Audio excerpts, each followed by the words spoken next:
Recent reports show that business debt has increased by 25% in the last 2 years.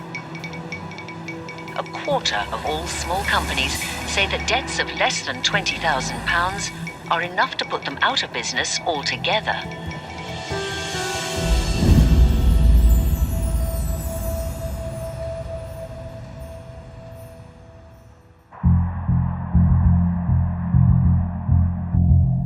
High Court enforcement agents Delroy Anglin and Kevin Stokes are in South London with a writ to collect a large debt from an Italian deli.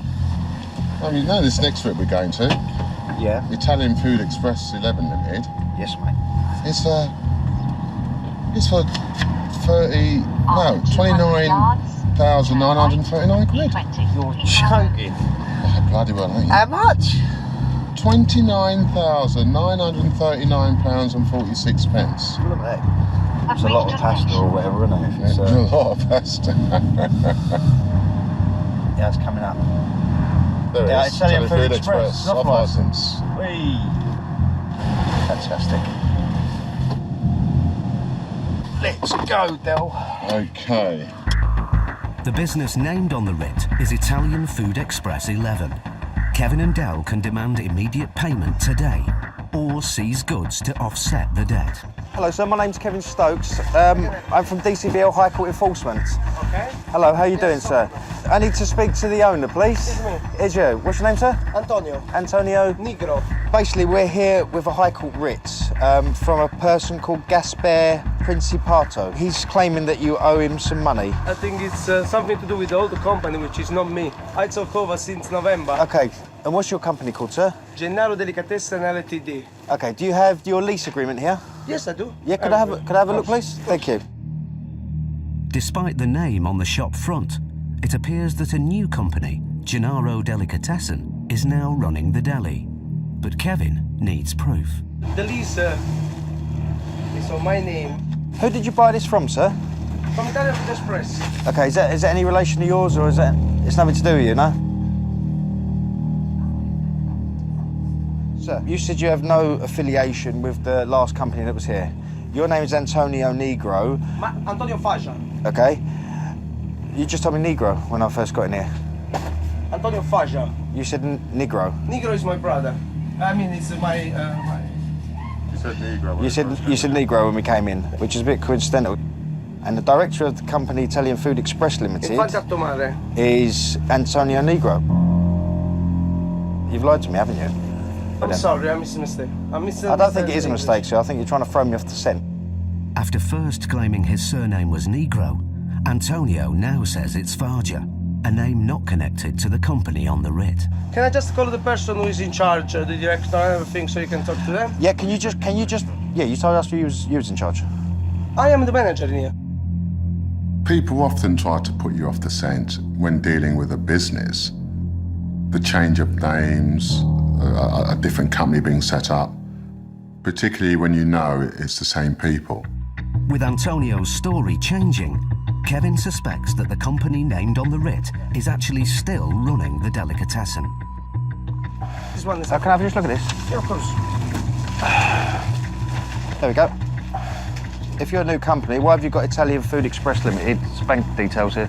There's a lot of paper. We still got a lot of paper since November. Don't believe a word he's saying to me. He's just lied to me since the minute I walked in here. He's trying to throw me off the scent constantly. I'm sure now if I go through paperwork in there, I'm going to find everything to do with this company.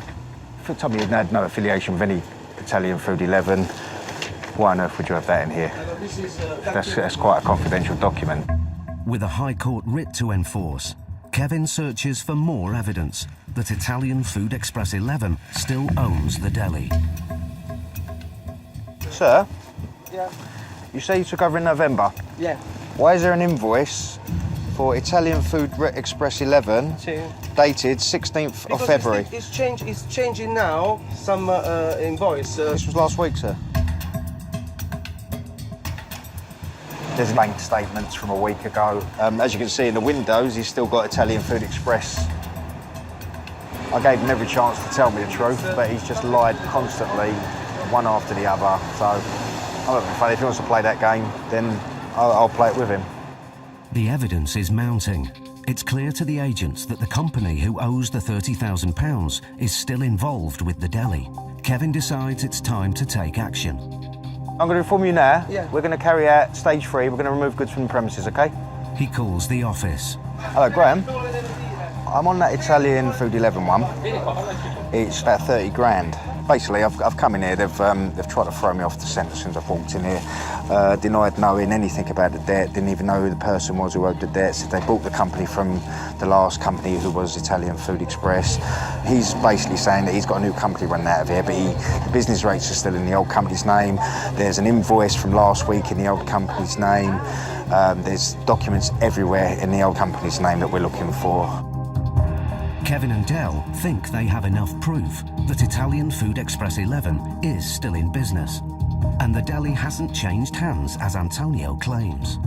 But if he won't pay, seizing company assets won't be easy. Listen, it's a delicatessen place, there's jars of food everywhere. You're going to struggle to get 30-odd grand out of here. We got a coffee machine, we got one of them saws that cuts ham, we got things like that. OK, mate, lovely. Brilliant. Thanks, mate. Bye. With some potentially valuable assets identified, Kevin makes his next move.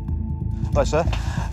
My next step now is I'm going to start dismantling your goods, OK? So you have to wait? No, We don't have to wait, No, no. OK?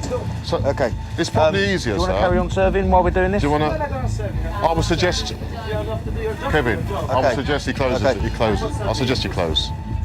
The agents are ramping up the pressure. But with Antonio still claiming that it's not his business that owes the money, will Kevin and Del get the £30,000 they came for?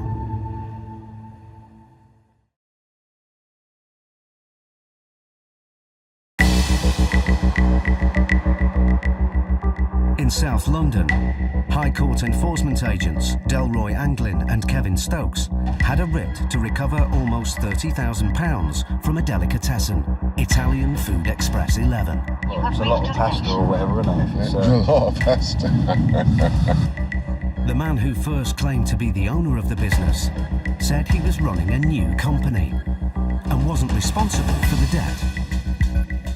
And what's your company called, sir? Gennaro Delicatessen Ltd.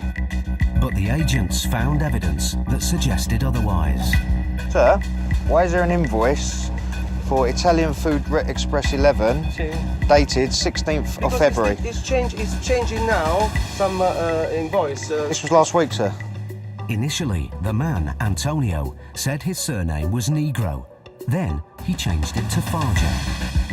You said Negro when we first came in here. Negro when we came in, which is a bit coincidental. And the director of the company Italian Food Express Limited is Antonio Negro. Just lied to me since the minute I walked in here. As their suspicions rose, the agents threatened to seize all the goods in the shop to pay off the debt. My next step now is I'm going to start dismantling your goods. I suggest you close. Now, with the customers gone, Del wants to find out more about the debt. What do you know about the money owing, sir? We don't know about this money. You don't know nothing about it. Faced with another denial, Kevin probes further. Del, who's the client? Is Is it that? yeah, Principal. Who's the secretary? This is my wife. So your wife is the claimant? Yes. Listen to me, sir. Yes. We've asked you what it's about, and you said you don't know. No, you asked me about the money. What is it about, sir? What is The it? money, we don't know. I don't know. What do you mean you don't know? Since I It's divorced, So Gaspar Sì. is your wife's father? Ex-wife. Your ex-wife's father? What's the money Which for? I What's the money don't for? This is why you've changed the name of the company though, isn't it? No, I didn't change the name of the company. I just was very stressed and I was not able to carry on with the shop. Antonio's story has started to unravel. As he's admitted a family connection to the claimant, Gaspar Principato, the agents are now more skeptical than ever. But then another man arrives and makes an unexpected claim. We're closed, sir. We're closed. We're closed. Oh, you look. I'm the director, him is my manager. Can I see some ID, sir? The man has ID to prove that he is Mr. Farger, the person Antonio has claimed to be. Mr. Farger says it's him, not Antonio, who is the new owner of the deli, being run under the name Gennaro Delicatessen. more to 20,000 euro. £20,000. Can you show me the transaction where you paid for the business? It's my money. It's your money. How did you get this money? If you don't was my mind asking? savings. It's your savings. Yeah. Okay, then you'll be able to show me how you saved up for I don't do the. it. So if you can just start showing me the documents. Obviously, if you can't, okay, if you can't prove that this is your business and how you paid for it, what we're going to do today, sir, is we're making arrangements at the moment to basically take the goods from the premises. So if you want to go and get your statement, show me when you made the transaction to pay for this company. Well, for me, it's a cesspit of nonsense. To be honest, I'm absolutely a bit shocked how intertwined this is all turning out to be. Mr. Farger produces a bank statement. He says it proves he purchased the business. Kevin? Okay. I started to 21, Yep. the first transaction, and then it's continued. How much did they give for the business? Okay, 29,000. Oh, long short, it was 39,000. So. So it was the old company. You paid it to the old company. Paid that to the old company. Faced with this unusual set of events, Kevin calls the office again for advice. Hello, mate. Right, he's got bank statements showing in October he made several transactions amounting up to 29 grand. He made the transactions to Italian Food Express, which is the company that we're here for. So it's a transfer. Despite Antonio's clear link with the debt, Mr. Farger has produced hard evidence to prove that he is the new owner of the deli, so the agents can't pursue the debt. Once you've established that they've formed a new company, then all debts die with the old company, particularly if it's a limited company. So it makes it almost impossible to enforce because the law allows it. We realised there wasn't an awful lot we were going to be able to achieve, even though there was evidence of the old company having been traded there. Yeah, okay. I'm going to throw this one back. Thank you. Okay. We're satisfied, okay, with what we've seen. You showed me the lease, you showed me transactions where you've paid the money, okay? We're not going to take action here, we're going to walk out today, okay? Thank you for your time, okay? Thank you, yeah. Enjoy your day. Thank you, you too, sir. When people change their names and that so that you can't enforce, it's very frustrating. But what about the claimant? What if it was you who was owed that money? But the law enables him to do that. There was not a lot we could do there. I just wish I could have done more in there, but there is nothing more I can do. As much as it's paining me to do so, I have to smile and walk away from this. Thank you.